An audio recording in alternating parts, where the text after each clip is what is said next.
Assalamualaikum warahmatullahi wabarakatuh. Alhamdulillahilladzi nahmaduhu wa nasta'inuhu wa na'udzu billahi min sayyiati a'malina. Amma ba'd, yang saya hormati Bapak Kepala Sekolah serta rekan-rekan Bapak Ibu guru sekalian yang berbahagia.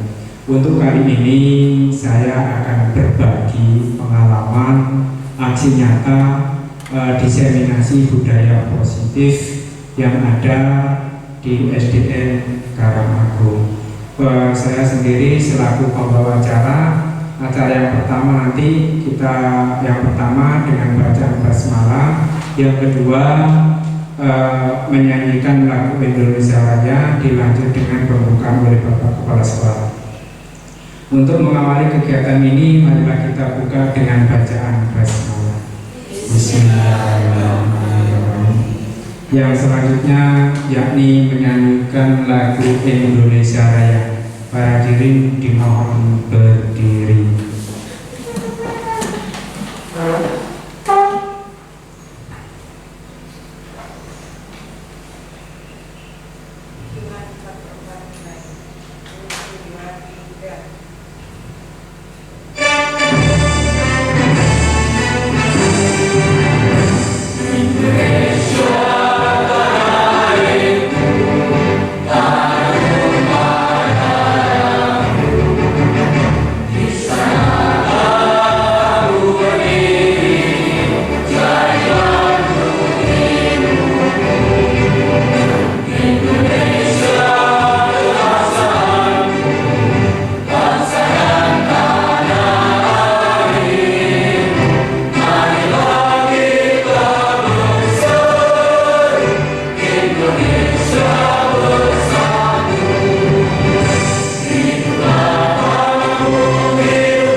Hadirin dimohon duduk kembali.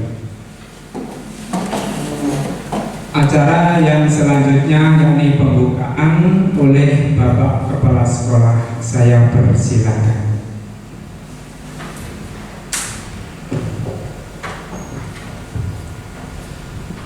Assalamualaikum Assalamualaikum warahmatullahi wabarakatuh.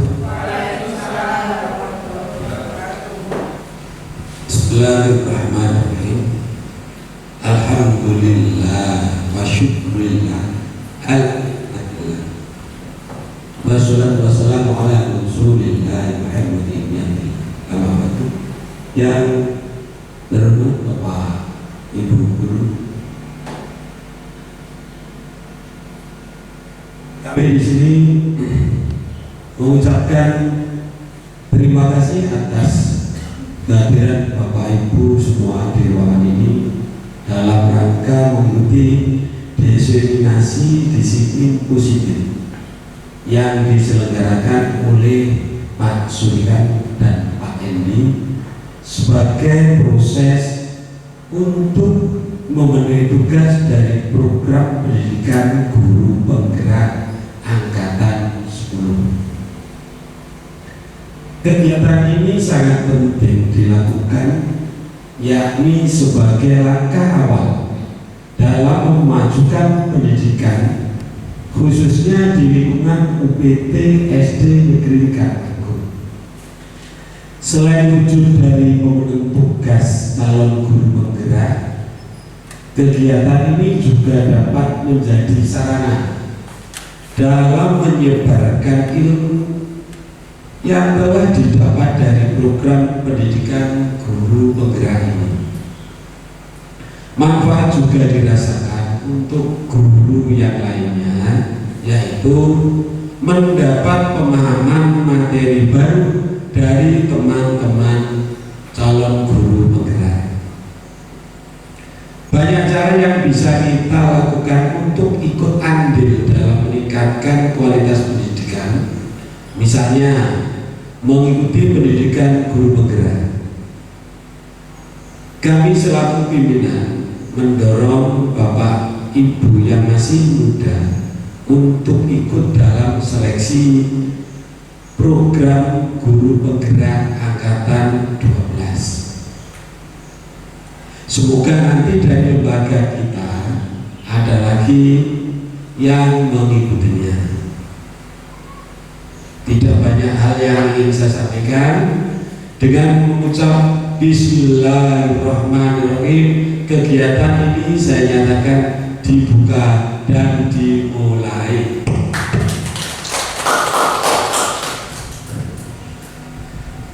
Demikian, Assalamualaikum warahmatullahi wabarakatuh. Terima kasih disampaikan oleh Bapak Kepala Sekolah. Semoga acara kita kali ini dalam acara berbagi ini dapat terlaksana dengan baik dan nanti semua kita bisa menerapkan demi anak didik kita. Untuk selanjutnya Bapak Kepala Sekolah saya ucapkan terima kasih untuk pembukaannya. Dan selanjutnya kali ini saya akan sedikit berbagi kepada panjenengan semuanya. Jadi nanti kita pelaksananya nanti ini santai saja, relax. Ya, relax. Tadi Pak Solekan ada kuis kalau kita ceramah saja. Oke. Nah, karena mereka dekat nggak kelihatan.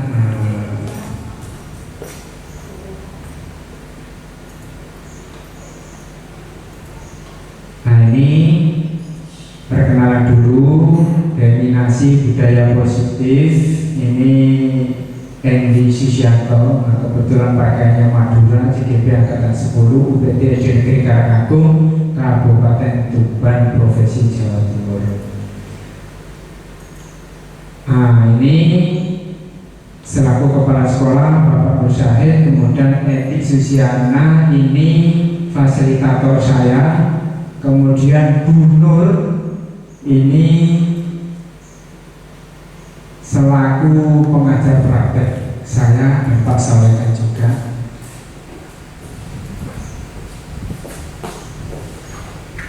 Bentar. Nah, budaya positif ini mungkin Bapak Ibu-ibu mungkin sedikit paham mengenai budaya positif. Nah, ini budaya positif. Kok nggak mau berjalan? Nah, budaya positif adalah nilai-nilai, keyakinan-keyakinan dan kebiasaan-kebiasaan di sekolah yang berpihak pada murid. Dan jadi nilai-nilai kebaikan semuanya itu nanti kembalinya kepada murid. Jadi kita mendidik, membimbing, mengajarkan dan seterusnya itu tujuannya itu apa? Yang untuk anak didik kita. Jadi semuanya berkepihakan kepada murid. Nah, ini ada pun nilai-nilai kebajikan yang sering kita laksanakan juga. Di situ ada profil pelajar Pancasila. Itu ada beriman dan bertakwa kepada Tuhan Yang Maha Esa dan berakhlak mulia. Nah, saya rasa sudah kita laksanakan dan kita terapkan bersama di lembaga kita. Kemudian ada mandiri.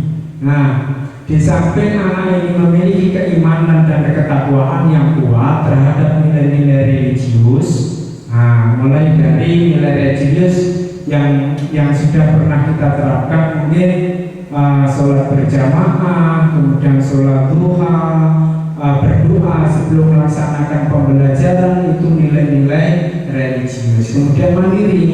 Nah, ini kemandirian yang kita berikan, kita terapkan kepada anak-anak supaya nanti ke depannya mereka tidak mempunyai ketergantungan terhadap orang lain.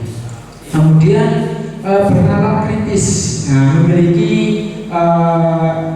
nalar yang kritis sehingga nanti anak-anak ini ketika melakukan sesuatu, menemukan sesuatu, mereka ini kritis terhadap hal-hal yang kurang baik. Jadi mereka tidak menjadi anak yang pasif.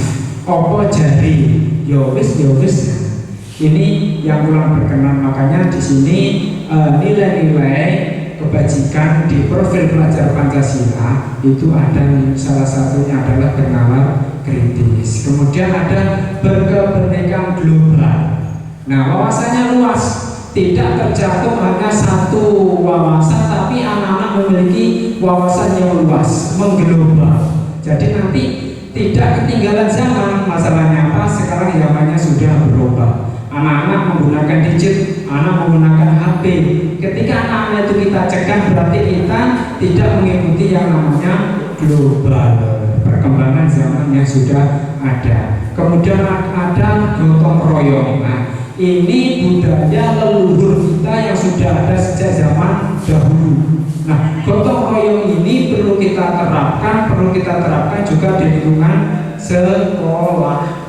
Seperti anak-anak ketika melakukan kerja bakti, membersihkan halaman atau sekolah dan yang lain-lain. Ini adalah budaya leluhur kita yang sudah ada sejak zaman dahulu, sejak nenek moyang kita. Ini budaya gotong royong, ini budaya yang luar biasa. Sehingga kok nilai-nilai kolaboratif terhadap masyarakatnya ada, tidak hanya individu berdiam diri.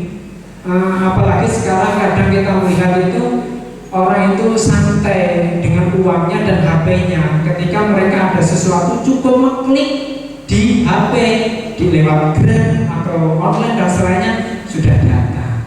Ya. Kemudian kreatif. Nah, ini dia kreativitas yang harus dituntut, harus ditunjukkan oleh anak-anak.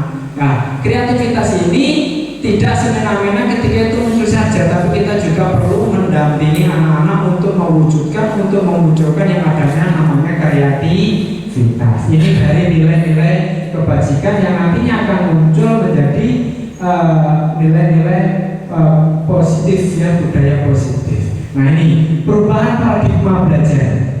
Ini perubahan yang dilakukan oleh guru untuk menjadi lebih baik, yang dapat menghasilkan perubahan tidak hanya pada akademik namun juga pada karakter anak. Nah, ini sekarang kita melihat dari kondisi anak. Kadang kita ini memberikan bimbingan atau pendidikan pengajaran terhadap anak ini hanya nilai-nilai akademiknya saja. Anak ini pinter ini saja. Tapi kadang kita lupa memberikan yang namanya karakter. Padahal karakter itu pentingnya luar biasa.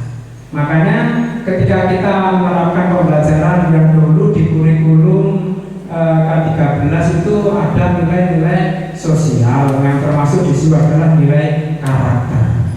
Jadi untuk menciptakan perubahan-perubahan, di samping kita memberikan pengajaran kepada anak, ya pengajaran mengenai akademik, ilmu pengetahuan, mulai dari mata pelajaran yang biasa anak-anak mampu, itu karakter harus mulai dari kesopanannya, ya kita nilai-nilai tadi yang kita flashback kembali ke belakang yang tadi.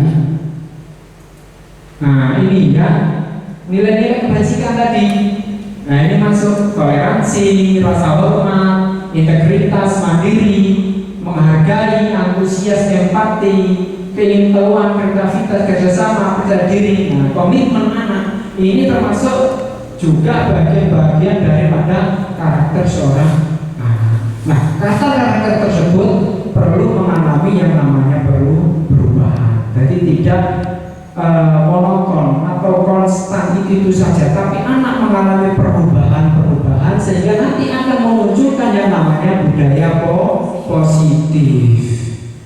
Kalau anak tidak dipancing untuk merubah, maka budaya positif tidak akan muncul dan tidak akan nampak. Nah ini sekarang kita sudah menerapkan yang namanya kurikulum merdeka. Nah lanjutnya, nah ini disiplin positif yang pertama. Nah saya rasa mungkin ada yang paham apa yang dimaksud dengan kata disiplin? Mungkin ada. Kalau disiplin itu taat aturan sesuai dengan waktu, ya. Jadi di situ disiplin adalah kadang kita disiplin ini mentaati aturan. Kadang kita beranggapan seperti itu. Disiplin adalah anak yang taat, anak yang tahu aturan dan seterusnya. Nah, menurut Ki Hajar Dewantara di sini Bapak Pendidikan, di mana ada kemerdekaan, disitulah harus ada disiplin yang kuat. Sungguh pun disiplin itu bersifat disiplin, yaitu kita sendiri yang mewajibkan kita dengan sekeras-kerasnya. Tetapi itu sama saja, sebab jikalau kita tidak cukup melakukan self disiplin, wajiblah penguasa lain mendisiplinkan diri kita. Dan peraturan demikian itulah harus ada di dalam suasana yang merdeka. Jadi kita ini merdeka di dalam melakukan sesuatu, itu berarti kita mendisiplinkan diri. Dan disiplin ketika kita tidak sanggup melakukan itu dengan sendirinya, maka orang lain yang perlu mendisiplinkan. Nah, di sini mendisiplinkan sendiri, di situ Ki Hajar menyatakan bahwa untuk mencapai kemerdekaan atau dalam konteks pendidikan kita saat ini, untuk menciptakan murid yang merdeka, syarat utamanya adalah harus ada disiplin yang kuat. Disiplin yang dimaksud adalah disiplin diri yang memiliki motivasi internal. Jadi semuanya tumbuh dari dalam dirinya tanpa ada paksaan. Anak-anak merdeka tanpa ada rasa takut karena disiplin tadi, ya. Kadang anak melakukan suatu kesalahan, dia itu kadang terbayang-bayang dengan rasa takut. Wah, aku melanggar seperti ini, aku melanggar seperti ini. Dia takut, tertekan, gitu loh. Dia tidak merasa nyaman, dia tidak merasa merdeka dengan adanya kata-kata disiplin, kadang seperti itu. Nah, lanjutnya, jika kita tidak memiliki motivasi internal, maka kita memerlukan pihak lain, misalnya ya, untuk mendisiplinkan kita atau motivasi eksternal karena berasal dari luar, bukan dari dalam diri kita sendiri. Tadi untuk menciptakan suasana disiplin tadi kita harus merasa merdeka, ya, tanpa ada tekanan dari orang lain, tanpa ada beban dari orang lain, tapi justru sesuatu yang kita laksanakan dengan baik itu muncul dengan sendirinya dari dalam diri kita, bukan dari paksaan orang lain. Maka budaya positif di lingkungan sekolah nanti akan muncul dengan sendirinya tanpa adanya hukuman. Karena hukuman sendiri itu hal atau sesuatu yang di situ akan memenjarakan orang lain, memenjarakan entah itu memenjarakan dalam hal sikap atau yang lain. Nah, kita lanjut. Nah, disiplin positif. Nah, ini disiplin positif, cara menerapkan disiplin yang mengajarkan anak bertanggung jawab dan menumbuhkan kesadaran diri berdasarkan nilai-nilai kebajikan. Jadi nilai-nilai kebajikan tadi, ya, mulai dari rasa tanggung jawab, ya, kemudian rasa toleransi, menghargai, kreatif, itu tadi nilai-nilai kebajikan yang ada di dalam diri anak. Nah, ini cara menerapkannya di situ. Disiplin mengajarkan anak bertanggung jawab dan menumbuhkan kesadaran diri. Ini yang terutama, bertanggung jawab dan menumbuhkan kesadaran diri sendiri. Sehingga apa? Nanti anak tidak akan melakukan kesalahan-kesalahan kalau sudah memiliki rasa tanggung jawab dan apa itu? Menumbuhkan kesadaran diri sendiri. Itu nilai positif nanti akan muncul secara sendirinya di lingkungan atau di dalam kelas maupun di ruang lingkup sekolah. Jadi tadi ya, pertama menumbuhkan rasa tanggung jawab dan kesadaran diri sendiri. Kemudian selanjutnya lebih ke arah disiplin diri yang dapat mengontrol diri dalam melakukan segala tindakan. Nah, ketika anak sudah memiliki rasa tanggung jawab, ya, kemudian menumbuhkan kesadaran diri, maka secara tidak langsung dia akan bisa mengontrol dirinya sendiri. Ketika dia melakukan sesuatu, dia akan terkontrol. Secara otomatis akan terkontrol. Karena apa? Rasa tanggung jawab, rasa menumbuhkan apa itu? Kesadaran diri. Kalau sudah seperti itu, kita selaku pengajar akan istilahnya nggak terlalu banyak membuat marah sama anak. Masalahnya apa? Anak-anak sudah memiliki rasa tanggung jawab, memiliki kesadaran diri. Kalau sudah itu terwujud secara tidak langsung, maka anak akan bisa mengontrol dirinya sendiri. Kemudian dapat membuat murid memahami dan menyadari berdasarkan motivasi internal, bukan akibat paksaan atau ujian atau hukuman. Nah, kadang-kadang kan begini, pengen melakukan sesuatu kebaikan itu karena sesuatu hal, bisa karena dia takut hukuman ataupun karena hadiah. Iya, kadang-kadang anak wes iku nek budal di si A oleh hadiah, atau itu yang terlambat si A, maka dia akan mendapatkan hukuman. Nah, biasanya anak seperti itu bukan karena tadi rasa tanggung jawab, tidak bisa mengontrol dirinya sendiri, sehingga apa? Semua tindakan yang dia lakukan itu karena rasa takutnya karena hukuman, atau mungkin dia melakukan sesuatu yang baik itu karena dia mengharapkan yang namanya hadiah. Nah, ini makanya kalau sudah menumbuhkan rasa tanggung jawab, bisa mengontrol dirinya sendiri, maka secara tidak langsung nanti itu anak-anak akan bisa secara tidak langsung itu motivasi di dalam dirinya itu akan tumbuh.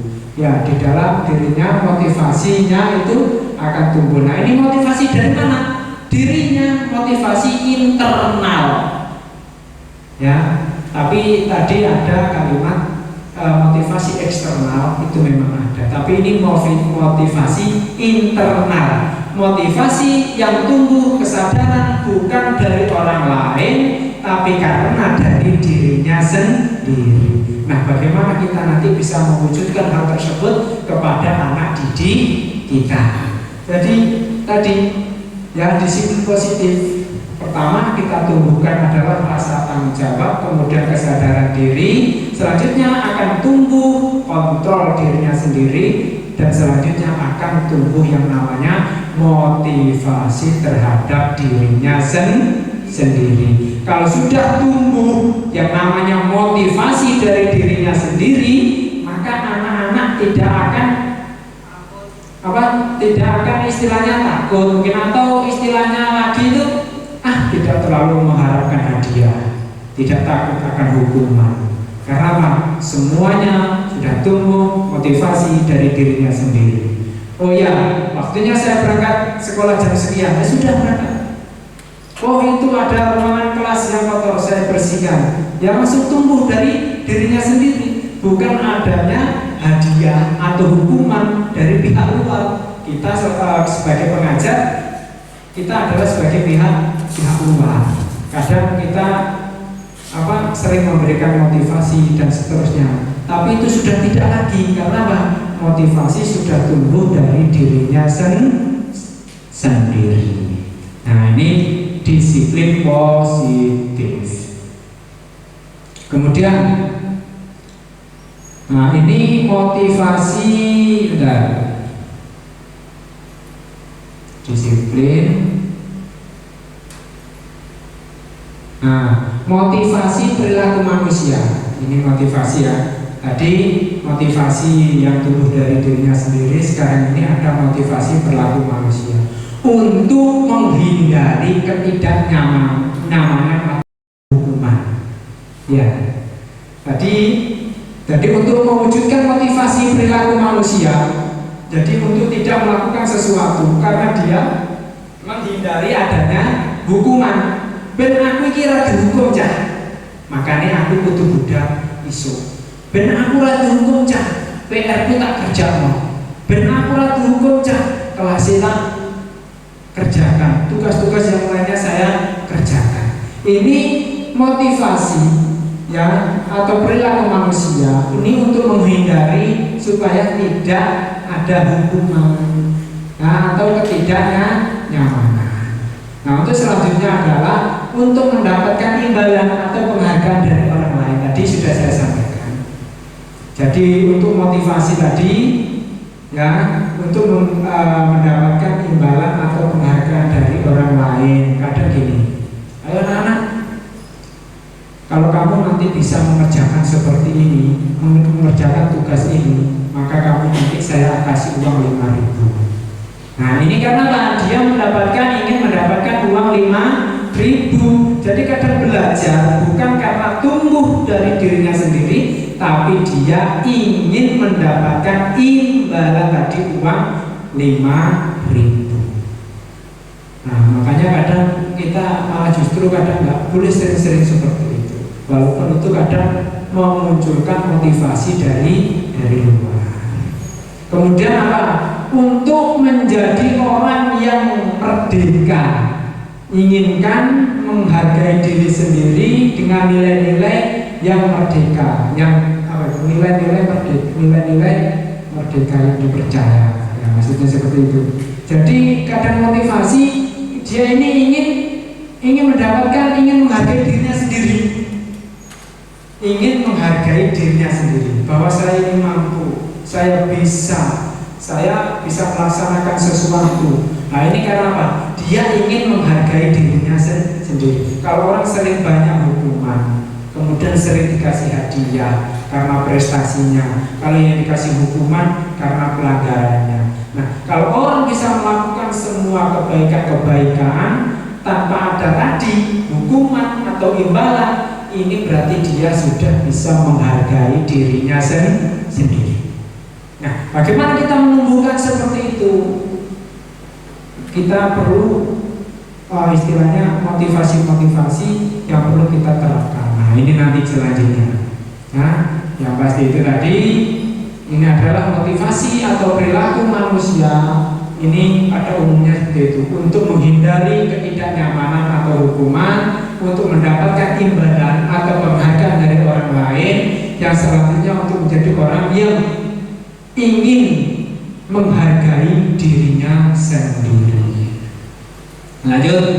Nah, motivasi atau perilaku manusia tadi internal, sekarang eksternal. Nah, ini untuk menghindari untuk menghindari ketidaknyamanan atau hukuman, untuk mendapatkan imbalan. Nah, ini dari luar. Jadi sudah saya terangkan mengenai motivasi. Jadi motivasi itu memang ada tumbuh dari dirinya sendiri, dan motivasi itu memang tumbuh ada yang dari dalam dirinya sendiri, dari luar. Makanya ketika anak-anak ingin, kadang kita tanya, kamu pengen jadi apa? Kamu pengen jadi apa? Saya pengen jadi tentara, saya pengen jadi polisi, Pak. Nah, kita memantik pertanyaan-pertanyaan itu, anak itu tumbuh dari dirinya. Nah, dari pertanyaan pemantik tadi, ya, motivasi tadi anak. Nah, sebelum kamu menjadi seperti itu, apa yang harus kamu lakukan? Nah, nanti ada, ya, apa yang perlu dilakukan anak-anak supaya motivasi atau nanti kedepannya dia merasakan yang namanya kebahagiaan.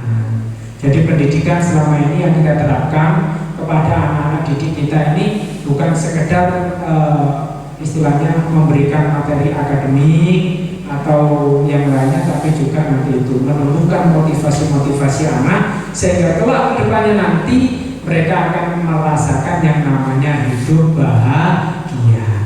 Makanya kadang saya tanya anak seperti ini, Nana, ini gambaran kamu, gambaran hari ini dan 10 tahun yang akan datang. Ketika kamu rajin belajar, maka 10 tahun yang akan datang kamu nanti jadi apa? 10 hari ini kamu suka bermain game, 10 tahun yang akan datang kamu nanti jadi apa? Nah, saya sering kadang saat itu kan, ya. Nah, kadang kita tunjukkan gambar. Nah, kebetulan saya tidak punya gambar.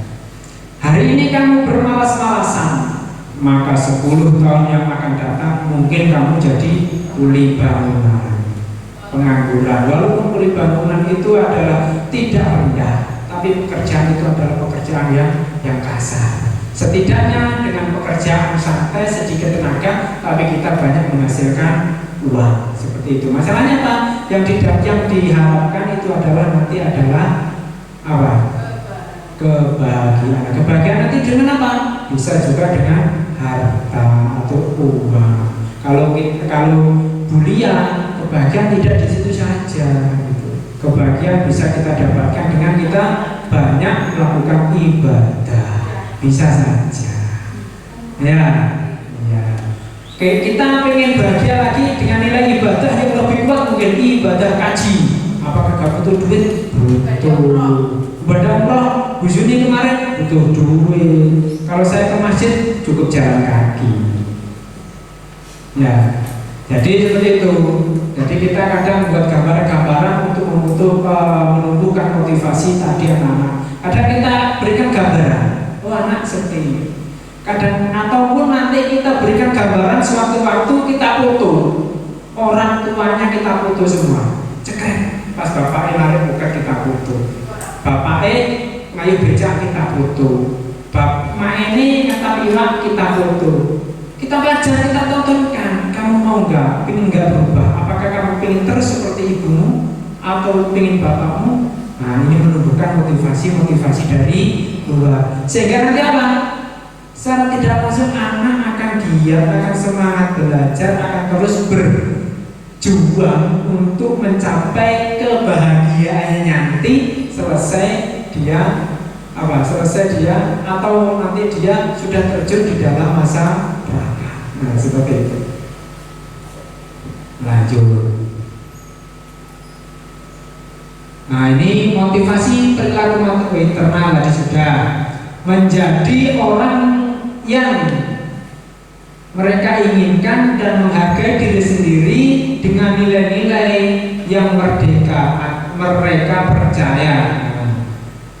Ya, macamnya benar. Menjadi orang yang merdeka, inginkan dan menghargai diri sendiri dengan nilai-nilai yang mereka percaya. Ini motivasi yang tumbuh dari dalam dirinya tadi. Tadi ya, yang ingin menghargai dirinya, intinya seperti itu. Ya, makanya ada orang itu saenai diri, istilahnya itu memang mereka tidak mau dihargai tidak bisa menghargai dirinya sendiri. Padahal kalau orang bisa menghargai dirinya sendiri, secara otomatis kadang orang lain pun akan menghargai dirinya. Ya, makanya apa ya? Tadi untuk bisa menghargai dirinya sendiri tadi. Lanjut, hindari hukuman dan pemberian penghargaan berlebihan agar meminimalisir motivasi eksternal dalam diri murid. Nah ini ya terakhir. Jadi untuk menumbuhkan motivasi dari dalam dirinya tadi itu, tadi hindari apa? Hukuman, hindari penghargaan atau hadiah. Masalahnya apa? Tadi sudah saya sampaikan tadi di depan tadi, bahwasanya anak-anak itu dia melakukan sesuatu yang baik itu kadang tadi ingin mendapatkan hadiah ataupun dia takut akan hukuman. Dia berangkat pagi ke sekolah, mungkin dia takut supaya tidak dihukum. Nah, bagaimana supaya anak itu berangkatnya lebih baik pagi, mau mengerjakan tugas-tugas, kemudian mau melaksanakan peraturan-peraturan di sekolah dengan baik tanpa ada hukuman dan penghargaan. Nah, ini bagaimana kita cara bisa menumbuhkannya. Nah, lanjut. Nah, ini motif ini kebutuhan dasar manusia. Ini ya, kelima kebutuhan dasar manusia. Yang pertama adalah bertahan hidup, kasih sayang dan rasa diterima, penguasaan, kebebasan, dan yang terakhir adalah kesenangan. Ini adalah kebutuhan dasar manusia, termasuk saya manusia.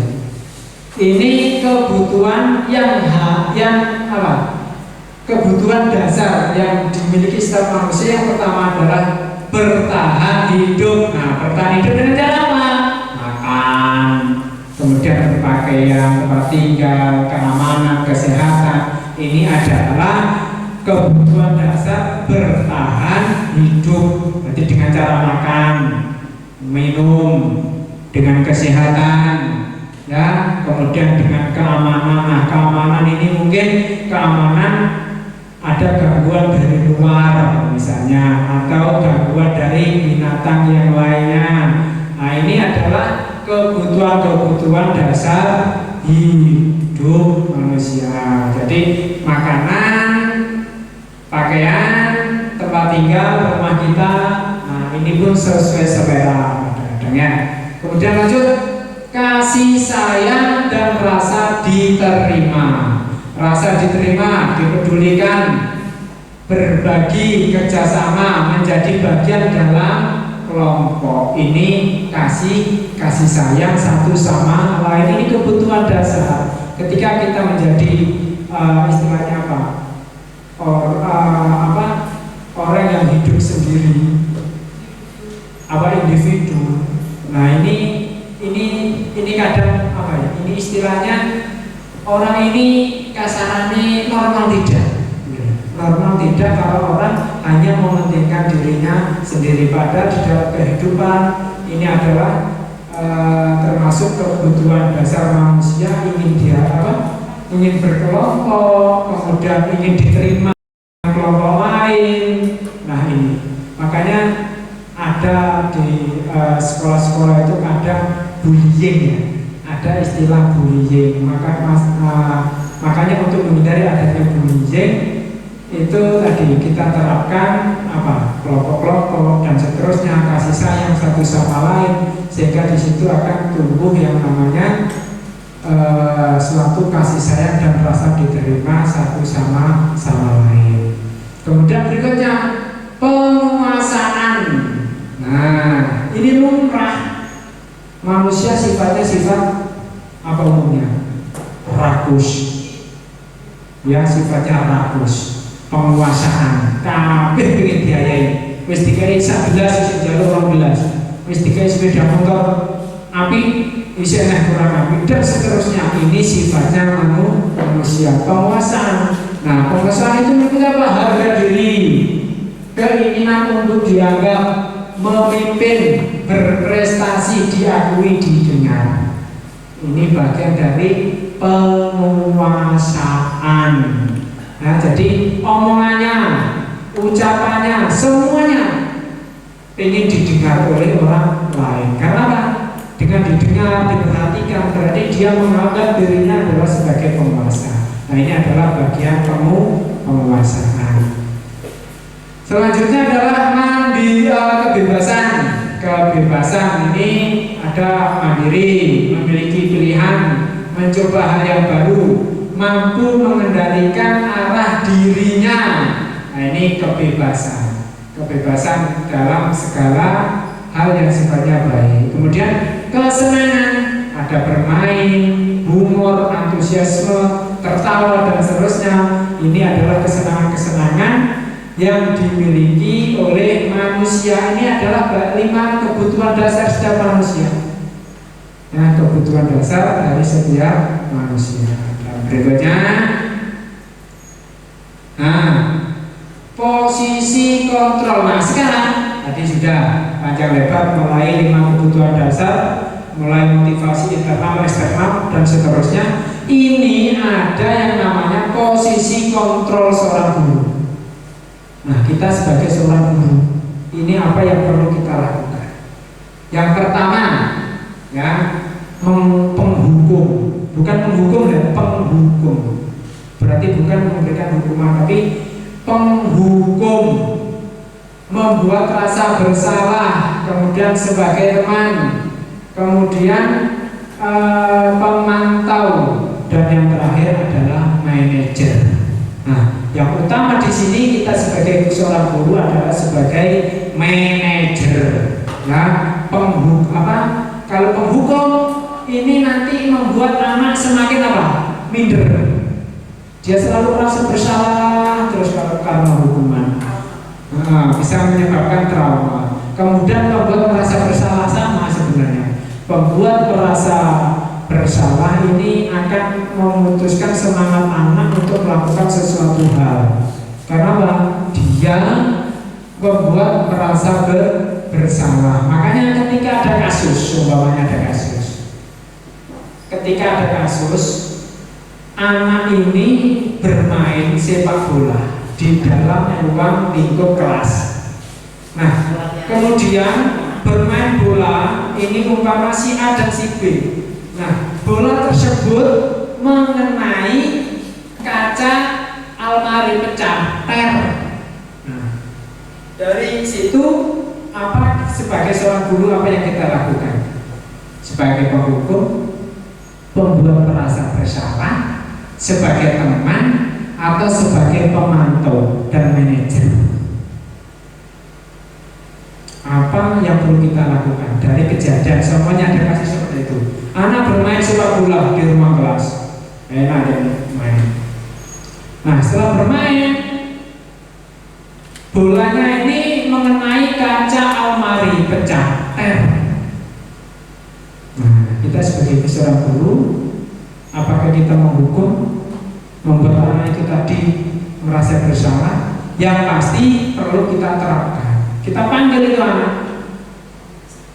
Kita panggil. Nah, ya, kita panggil. Bagaimana untuk menyikapi tersebut? Nah, ya. Nah, lanjut saja. Itu kasus nanti kita selesaikan nanti saja. Nah, kita menyelesaikannya nanti dengan apa? Nanti ada. Nah, ini ada video. Sebentar ya. Bisa ditonton. Yang ketiga adalah posisi kontrol seorang guru. Terdapat 5 macam posisi kontrol seorang guru adalah sebagai penghukum, sebagai pemantau, membuat rasa bersalah, sebagai teman, dan sebagai manajer. Di antara kelima posisi kontrol tersebut, sebaiknya seorang guru menggunakan posisi kontrol sebagai manajer.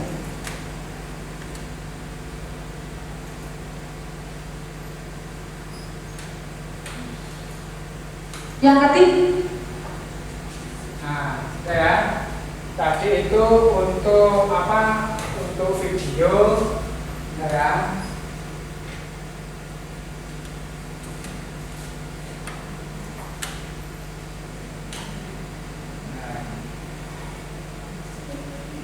Guys, langsung lanjut aja untuk videonya nanti ya. Nanti itu cara menyelesaikan ketika anak ada masalah. Nah, sekarang kembali tadi ya, posisi kontrol seorang guru. Yang pertama adalah manajer. Nah, guru berbuat sesuatu bersama murid, mempersilahkan murid mempertanggungjawabkan perilaku dan mendukung murid agar dapat menemukan solusi atas permasalahannya sendiri.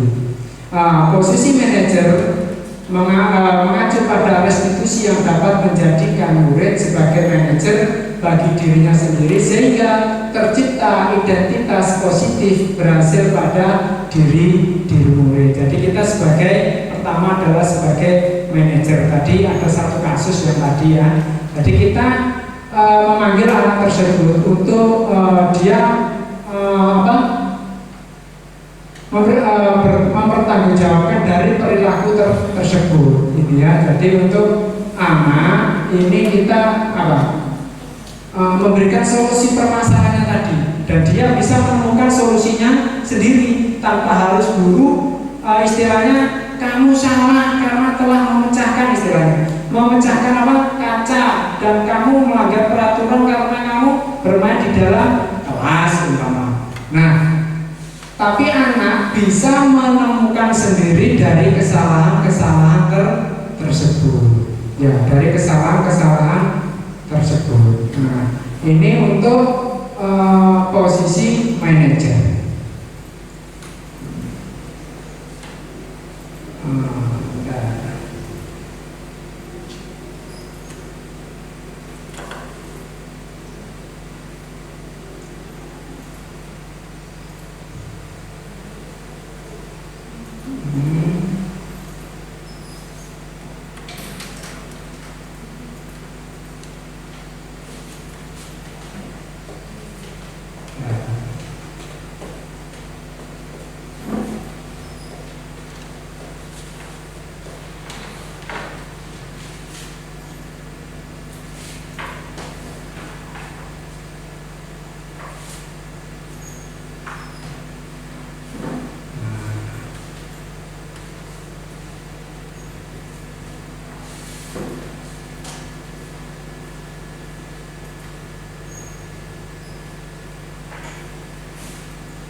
Ya, ini untuk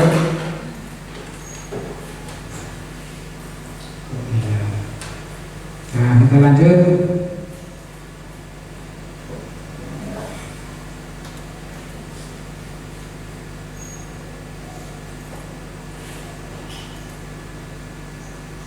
Nah, sebagai manajer tadi, terus kita untuk sebagai kontrol kita membuat yang namanya keyakinan kelas. Yang ini adalah guru berperan dalam mewujudkan terbentuknya keyakinan sekolah atau kelas dengan adanya kesepakatan antara guru dan murid.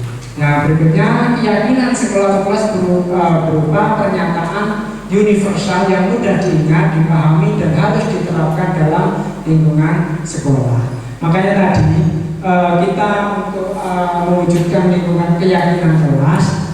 Nah, ini untuk menciptakan budaya positif di ruang kelas. Jadi kita tidak memberikan hukuman atau tidak memberikan sebuah hadiah, tapi kita membuat keyakinan kelas. Nah, keyakinan kelas ini harus kita buat bersama anak-anak, sehingga nanti anak-anak secara tidak langsung dia ini tidak akan takut dengan istilahnya hukuman atau dia mengharapkan sebuah hadiah, tapi kesepakatan. Seumpamanya begini, ketika anak melanggar suatu peraturan, nah ini keyakinan kelas.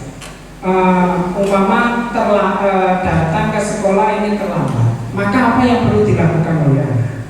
Ketika anak tidak mengerjakan piket kelas, ini apa yang harus dilakukan oleh anak? Nah, ini adalah bentuk keyakinan kelas.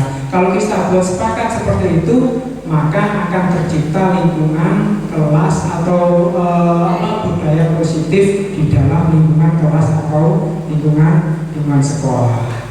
Kemudian lanjutnya, nah ini peraturan ya, antara peraturan dan keyakinan kelas. Ini selalu apa ini? Kembalikan buku di tempatnya, mengembalikan buku di tempatnya. Umpama ini sebuah peraturan. Kalau di keyakinan kelas apa? Anak merasa tanggung jawab. Kalau sudah memiliki rasa tanggung jawab, ini akan tumbuh dengan sendirinya. Ini semuanya akan apa? Dikembalikan dengan baik. Kemudian dilarang mengganggu orang lain. Tapi kalau keyakinan kelas kita buat apa? Di situ menghormati orang lain. Kemudian hadir di sekolah 15 menit sebelum pembelajaran dimulai. Itu peraturan. Kemudian untuk keyakinan kelas menghormati orang lain atau berkomitmen. Kemudian dilarang melakukan kekerasan. Kalau keyakinan kelas keselamatan, menghormati orang lain. Kemudian dilarang menggunakan narkoba. Itu di ruang lingkup SD mungkin bisa diterapkan. Dilarang menggunakan narkoba. Ini berarti kalau keyakinan kelasnya kita gunakan adalah kesehatan. Kemudian bergantian atau menunggu giliran. Nah, di sini kalau keyakinan kelas kita buat menghormati orang lain atau bersabar. Kemudian gunakan masker. Nah, kalau keyakinan kelas adalah kesehatan atau keselamatan. Kemudian jangan berlari di kelas atau koridor. Nah, ini adalah keselamatan keamanan. Nah, kita buat kesepakatan di kelas. Kalau sudah seperti ini, maka secara tidak langsung nanti anak pun akan melakukan budaya positif di sekolah dengan baik tanpa ada hukuman atau tanpa ada hadiah-hadiah. Nah, ini kita kesepakatan. Umpama kita buat kalau anak-anak tidak mengerjakan piket, apa yang perlu dilakukan? Nah, seperti itu. Jadi nanti yang dilakukan anak nanti apa? Dia akan berangkat lebih pagi. Kalau sudah berangkat lebih pagi, maka piket kelas akan terlaksana dengan baik dan seterusnya.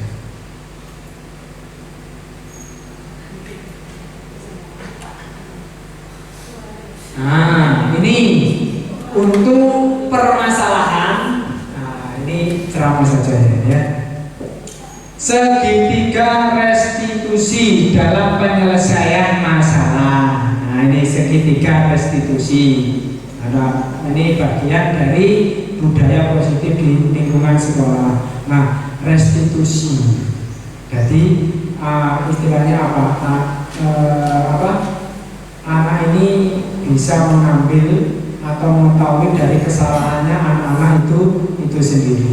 Tanpa kita ini sebagai seorang pengajar menunjukkan kesalahanmu di mana ketika dia melakukan sebuah kesalahan, tapi sadar diri anak itu tahu akan kesalahannya dan tidak akan mengulangi lagi kesalahan yang telah dia perbuat.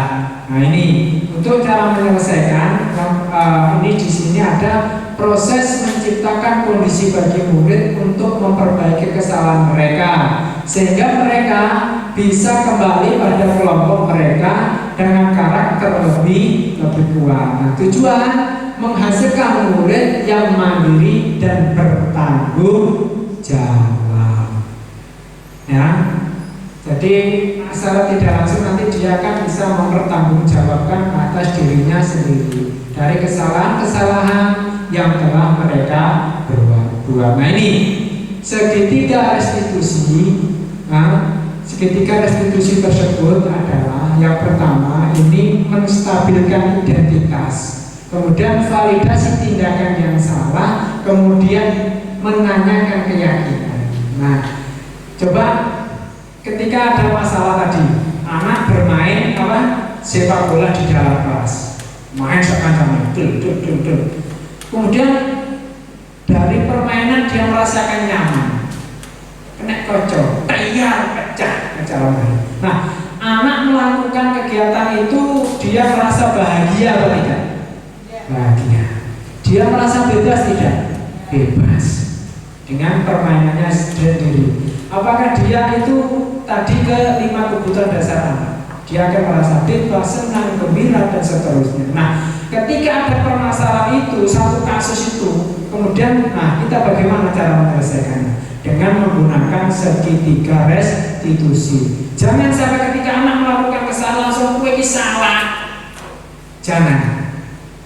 Nah, sebagai seorang pendidik sekarang kita perlu menerapkan yang namanya segitiga restitusi. Ya. Nah, ini untuk menyelesaikan masalah. Jadi anak tahu sendiri kesalahannya tanpa ada paksaan, atau tanpa ada istilahnya hukuman, tapi mereka paham sendiri. Nah, tadi yang pertama, tadi dari kasus tadi. Nah, tadi ketika anak kita panggil, nah, kemudian kita hawa-hawa saja istilahnya. Tadi Pak Edi kok melihat kaca almari itu kok pecah, kenapa ya? Kaca almari tadi itu kok pecah, kenapa ya?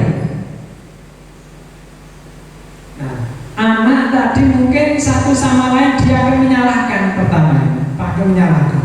Iki Pak, aku main babalan ini, iki sih nyaduk Pak, orang Pak, itu yang menendang Pak, dan seterusnya, saling menyalahkan satu sama lain, saling menyalahkan.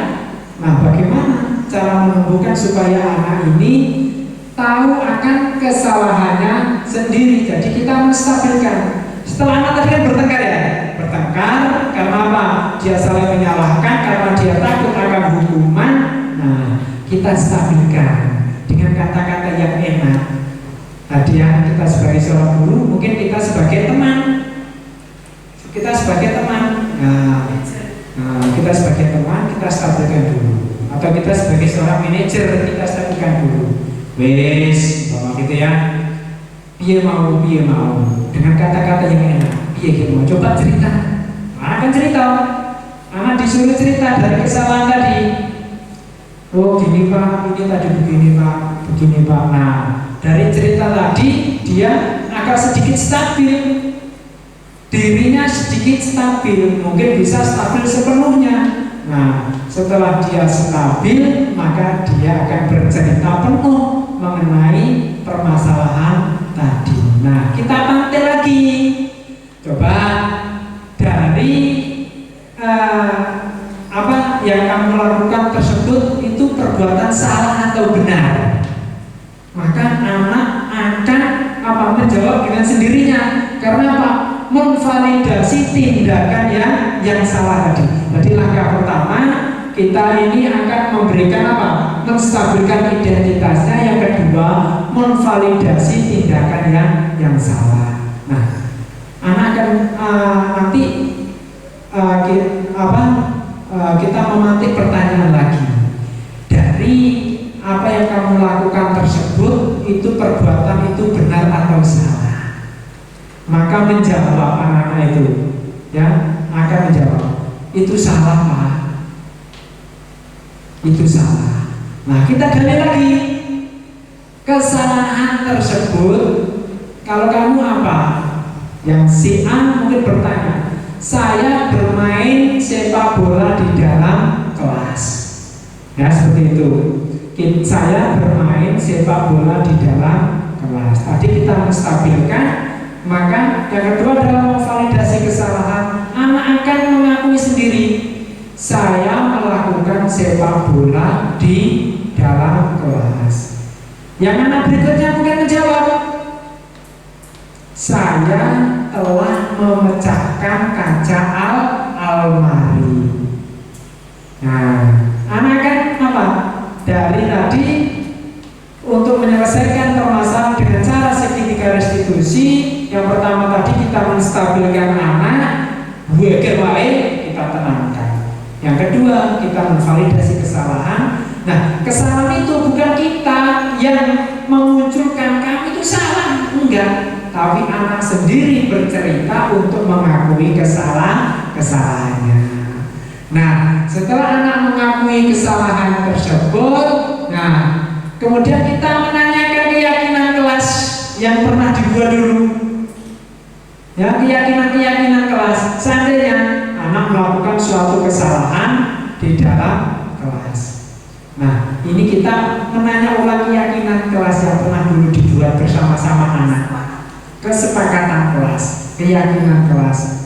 Nah, mungkin anak yang tadi yang melakukan kesalahan bermain sepak bola di dalam kelas akan menjawab, Pak, saya tidak akan mengulangi lagi, saya tidak akan bermain sepak bola lagi.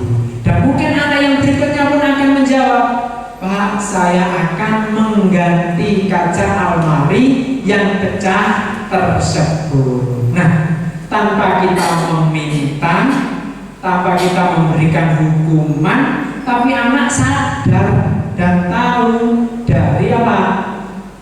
Kesalahan-kesalahan yang mereka buat. Karena apa? Kita selaku pendidik menerapkan yang namanya segitiga restitusi.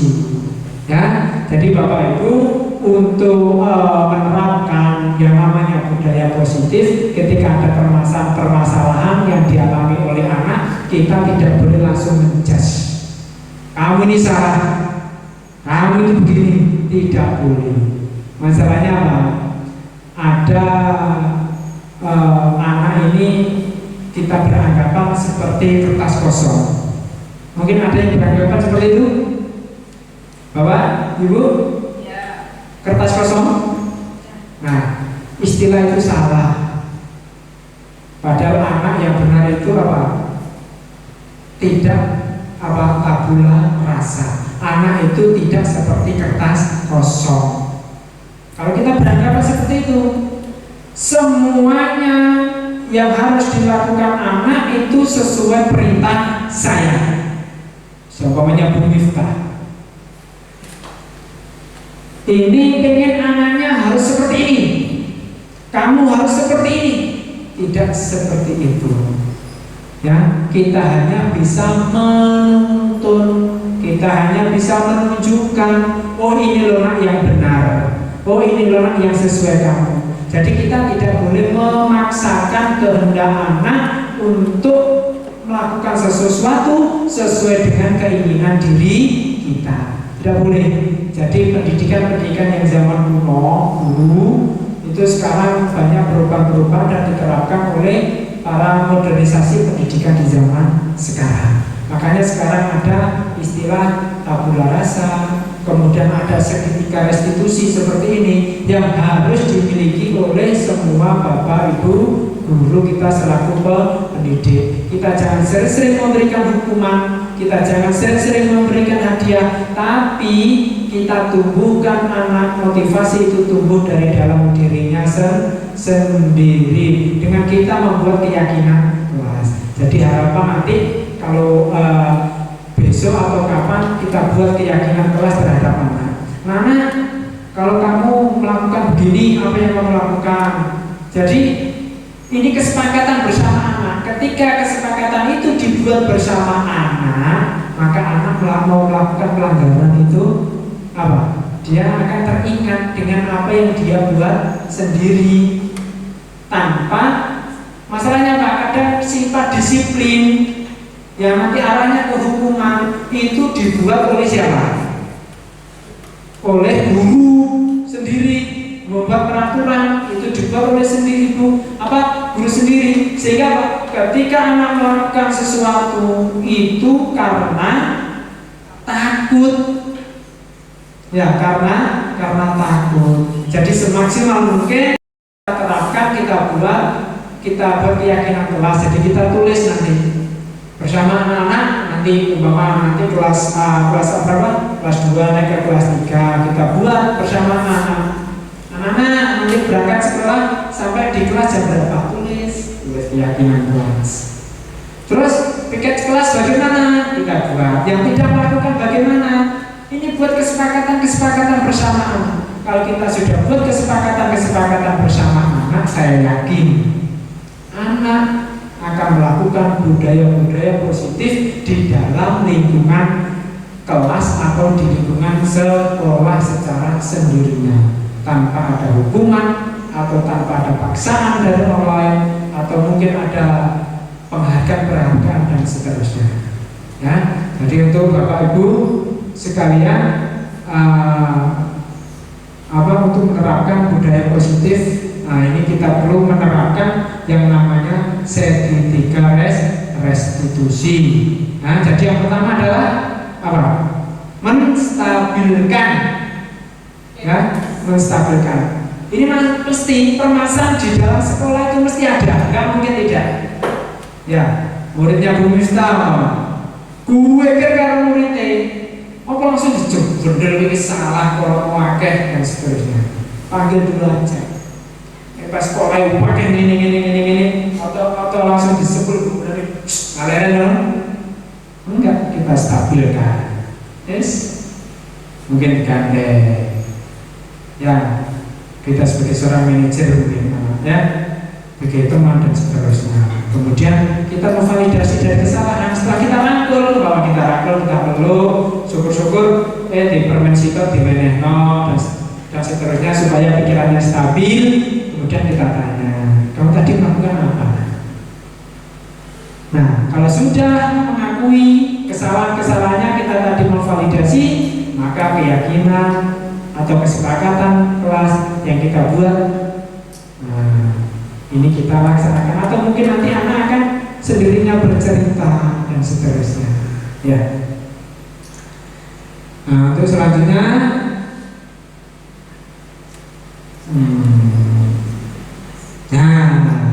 ternyata ya ini ada sedikit film itu namanya video untuk segitiga restitusi. Saya tak carikan. Nah, kita tonton bareng.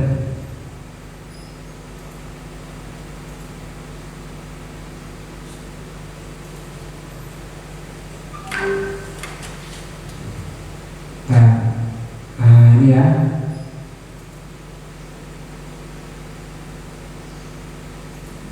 Itu nggak bisa stand.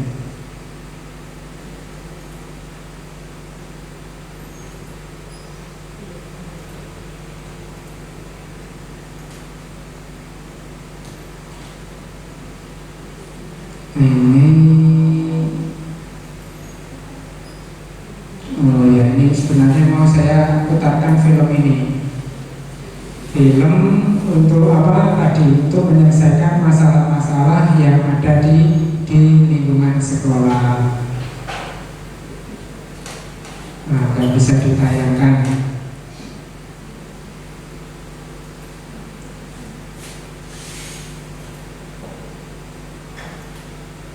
Yes, nah ini ya.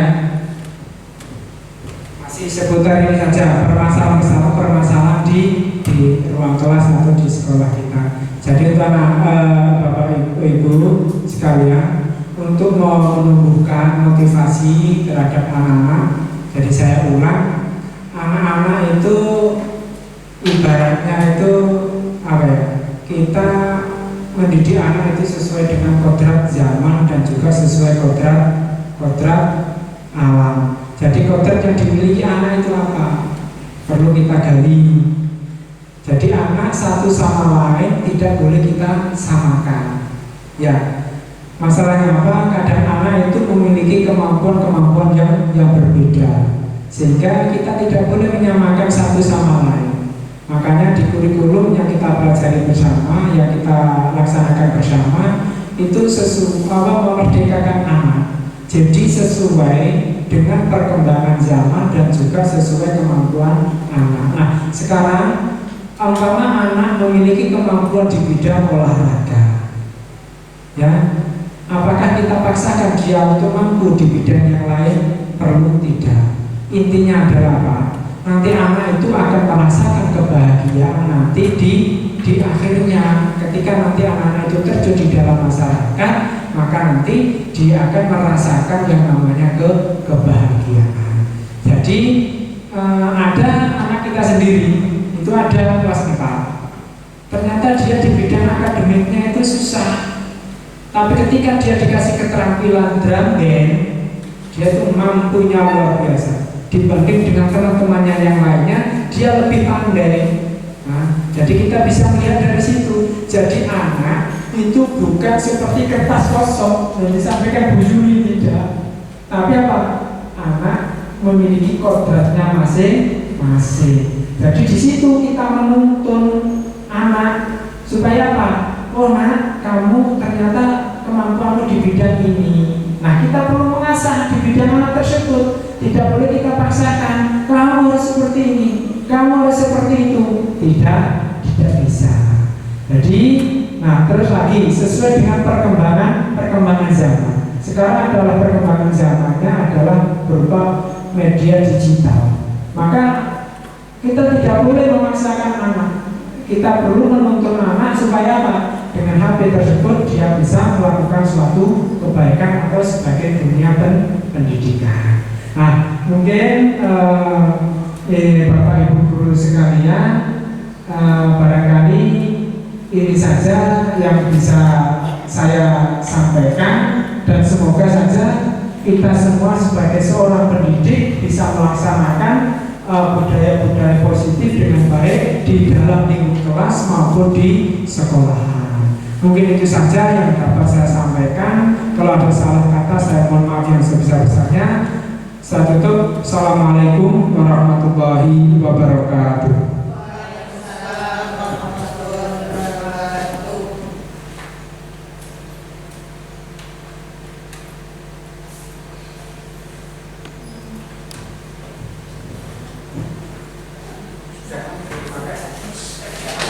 Tidak suara muni